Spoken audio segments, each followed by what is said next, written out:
Takže naľavo máme pamäť inštrukcií, dole máme tú dátovú časť. A v strede máme PC, MAR, MBR, ACC, SRIR a dekoder. Teraz si postupne vysvetlíme. S týmito časťami vlastne pracujú tie mikroinštrukcie. Tak poďme od vrchu. Na tieto všetky časti si môžete vlastne kliknúť a vám to povie, čo to robí. Hej, v skratke. Takže MBR je Memory Buffer Register. Je to taká medzipamäť. Čiže sa tam uchováva to, čo načítavame alebo zapisujeme. Je to tam uložené dočasne. V MARE, čo je Memory Address Register, sú uložené adresy, ku ktorým budeme pristupovať napríklad. Hej. PC je program counter.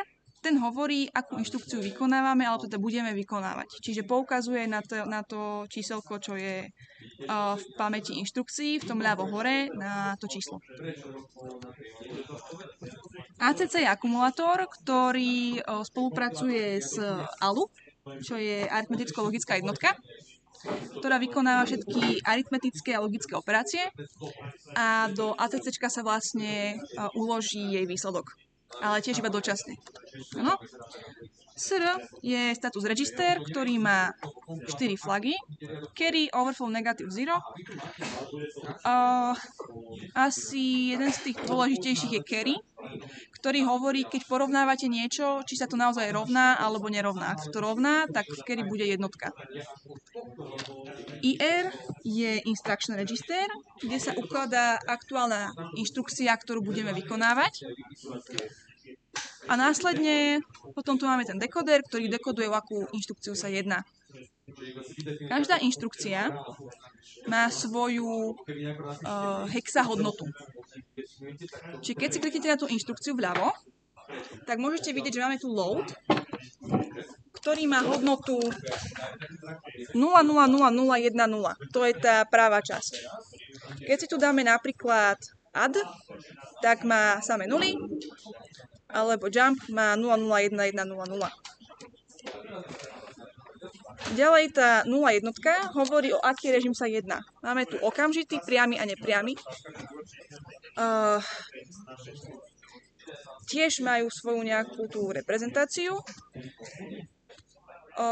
Priamy režim je vtedy, keď poviete napríklad load, bude tam load 300.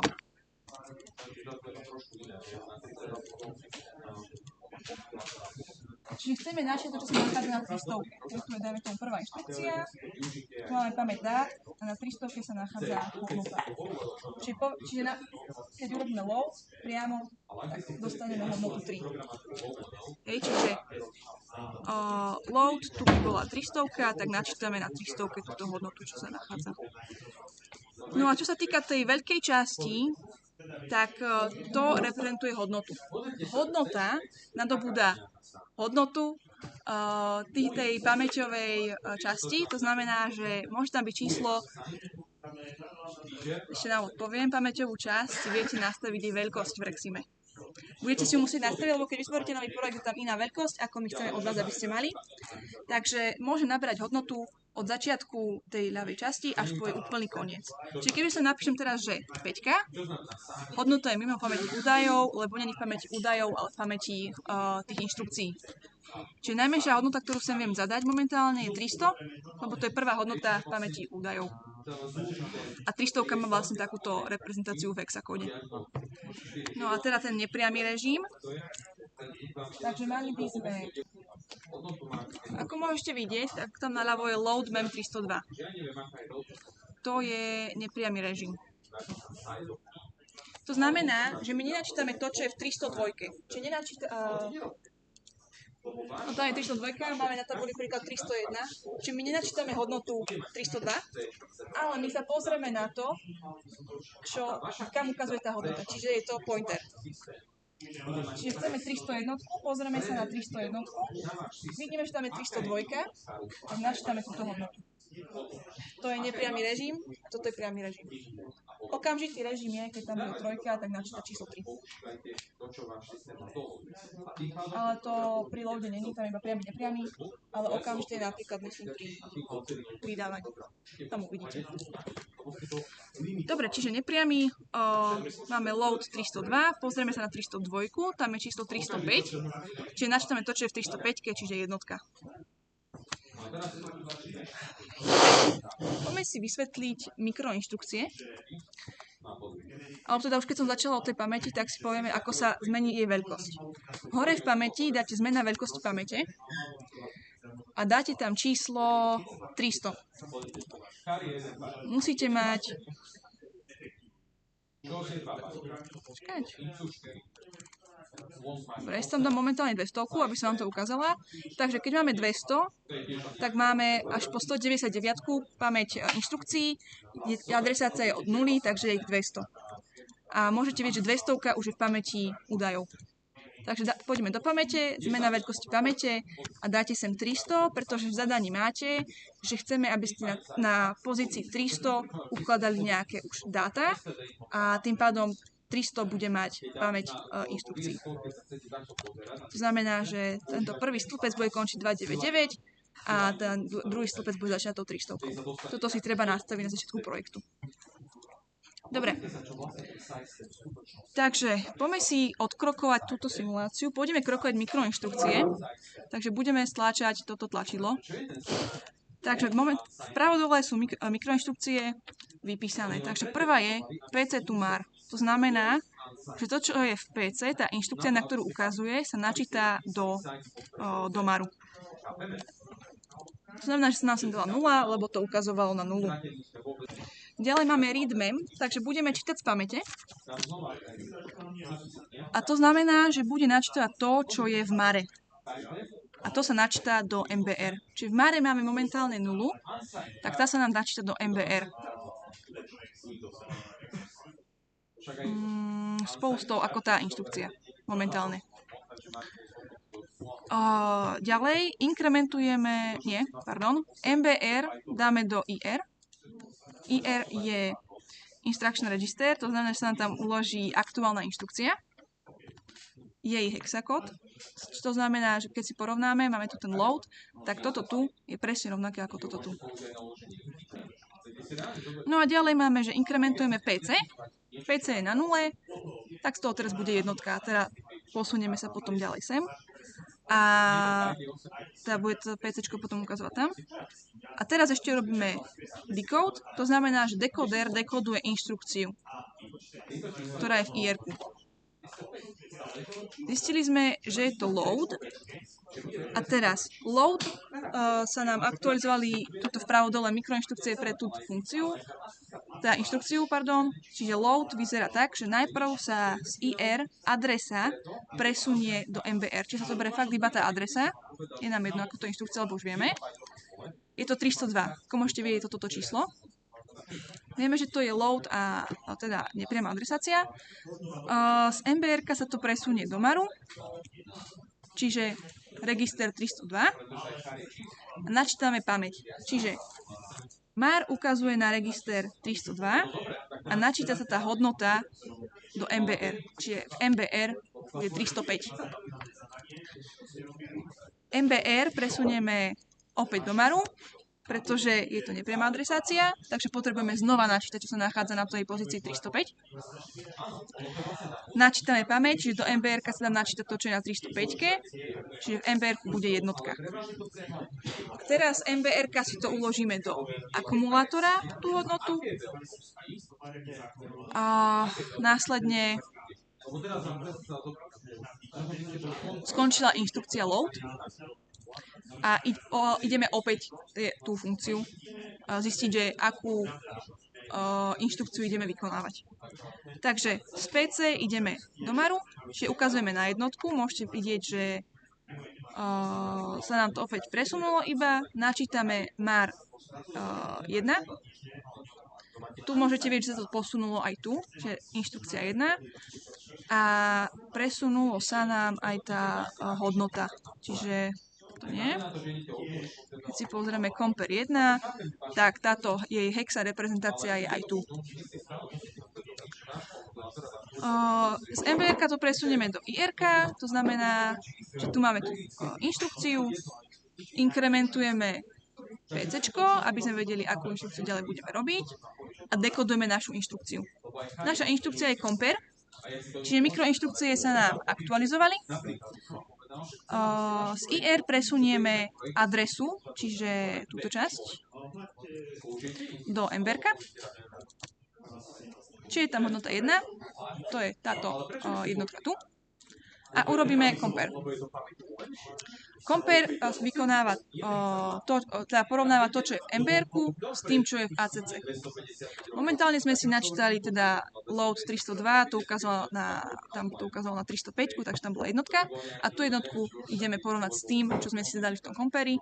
Takže sa nám teraz aktualizoval tento flag, ten carry flag, a môžeme vidieť, že tam je jednotka. To znamená, že to porovnanie sa nám naozaj rovnalo.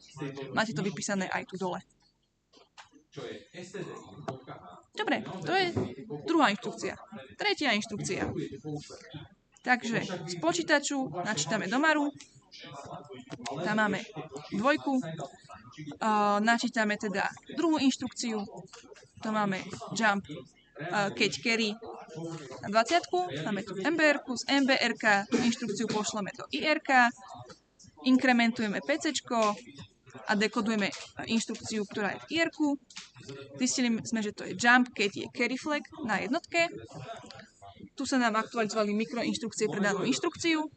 Znova z IR-ka zoberieme tú adresu, dáme ju do MBR-ka, čiže adresa 20, čiže to je táto 20. A teraz test NBF.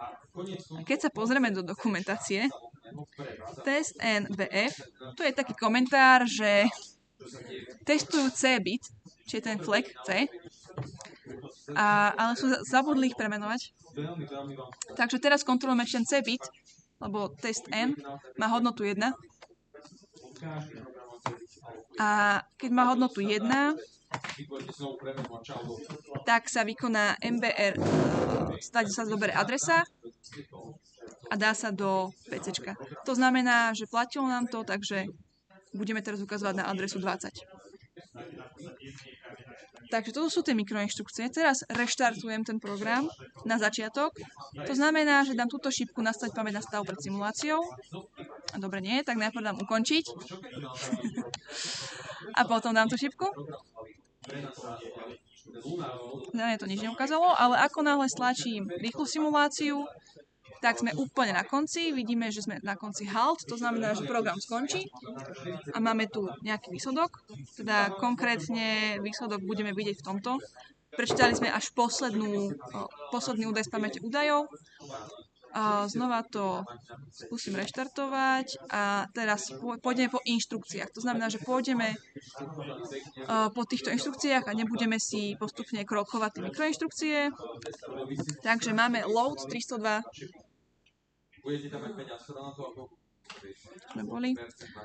Load 302, takže nám to načíta túto jednotku. Áno. No to nič neukazuje tak pekne. OK. Čiže keď to reštartujete, dáte štvorček, tú šipku okolo a potom tú inštrukciu. Keď to stlačím znova, vykoná sa táto inštrukcia load, načíta nám tú jednotku. Keď to stlačím znova, už sa nám urobí compare, už nám ukazuje na dvojku, to znamená, že budeme čítať dvojku. Vidíme tu ten carry flag. Urobíme skok na 20, keď to je 1. Vidíme, že na tej 20 urobili sme load 300. Toto tu je, povedzme, že funkcia teda. Keď si všimnete, ono to vykonáva všetko za radom. Keby tu nemáme žiadne skoky, tak to vykonať iba od 0 po 9 a na 9 to skončí. Takže úplne. Halt končí. Máte to aj tu napísané, myslím. Halt, ukončenie programu. Áno.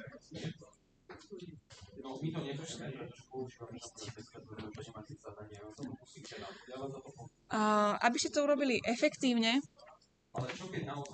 a ak to tak neurobíte, pôjdu body dole, lebo je to blbosť nerobiť tak, Keď robíte niečo, že stále v programe, je lepšie tam skákať. Máte PRPR, nie? Tam robíte funkcie. To je presne to isté. Prečo by si ten kód písali znova dookola? Máte tu len 300 riadkov, to tam nevpracete, preto si urobíte takúto funkciu, na ktorú budete skákať, na jej začiatok. Tu sme skočili na 20. Tu nám to načalo tú 300, čiže máme trojku, tu komperne s jednotkou. Hej, vidíme, že carry flag je 0. To znamená, že trojka s jednotkou sa nerovná. A teraz porovnáva, či skáče, zistí, že neskáče, tak načia to ďalšie.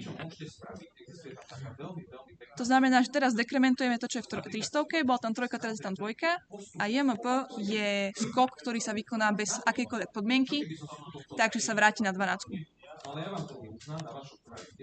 Dobre? Čiže nechcem vidieť, aby ste písali zbytočne kód opakujúci sa. Keď niečo porovnávate, že v kuse to budete porovnávať a v kuse sa bude niečo zvyšovať, funkcia. Dobre? Tieto pomočkové riadky, to je, že tam nič nie je, to sa nevykonáva. Tam v podstate vidíte, ako sú oddelené tie funkcie. Je jedno, koľko ich tam medzi seba dáte. Ďalšia vec, ako tu tam inštrukciu dáte, tak dvakrát alebo jedenkrát kliknete, vyberete si inštrukciu, urobíte hodnotu a dáte nastaviť inštrukciu. Môžete vidieť, že sa tam pridal ten jump na 5.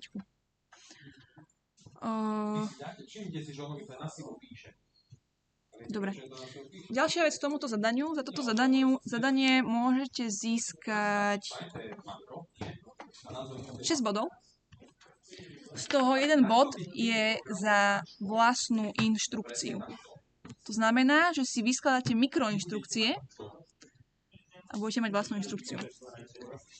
To viete urobiť tak, že v inštrukcii pôjdete dole do vytvoriť a tu si nahádžete mikroinštrukcie v poradí, v akom ich potrebujete. Zvolíte adresovací režim, dáte názov a mám tu moju inštrukciu. A teraz táto inštrukcia mala byť dostupná tu. Čiže keď takúto inštrukciu si vytvoríte vlastnú, tak dostanete 1 bod. Ak to nebudete mať, budete mať o 1 bod menej. Prosím, nezabudnite do dokumentácie napísať, že ste tú inštrukciu urobili. A napísať, čo robí. Dobre, teraz si dáme pár slov ešte k tej odovzdávke, k tomu zadaniu.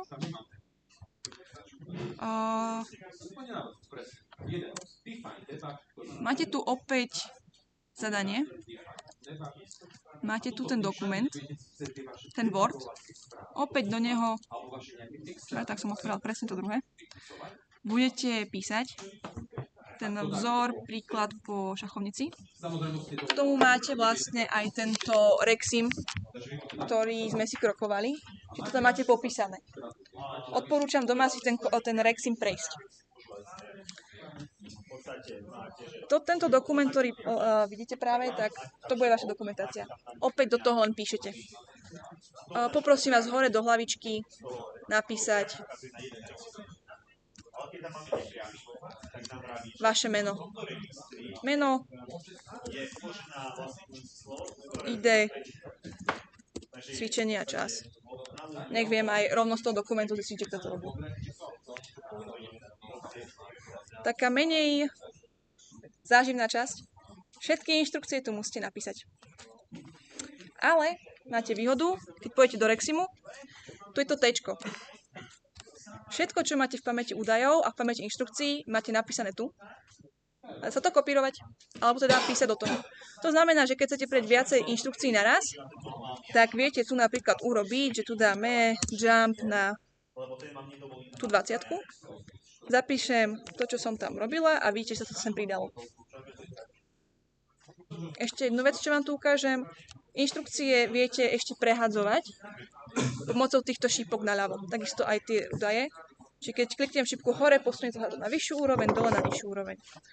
Takže tu napíšete adresu, na ktorej sa to nachádza, inštrukciu popísať, čo to má urobiť.